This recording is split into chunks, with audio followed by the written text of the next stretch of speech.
Hey everyone, welcome back to another quick how-to. In this video, we're going to show you how you can fix your Facebook can't send you friend request. So the only reason why people can send you friend requests is because of your settings.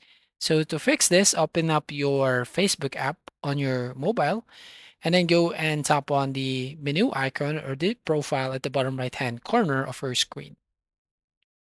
Once you tap on your profile, then you will now go into your profile page and then tap on the settings at the top right hand corner and then use the search box at the top and we're going to search for friend.